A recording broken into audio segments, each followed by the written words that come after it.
புருஷன் நாமம் தியானிப்போ மகாதேவன் அருளொளியை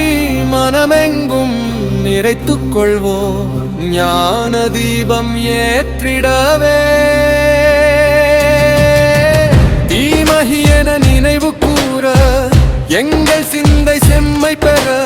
ருத்ரன் அருள் வழி காட்டுவான் துன்பம் நீங்கி திடம் பெருக துயரகலும் வாழ்க்கையிலே உள்ளமொழிர புத்தி தெளிய பிரசோதயா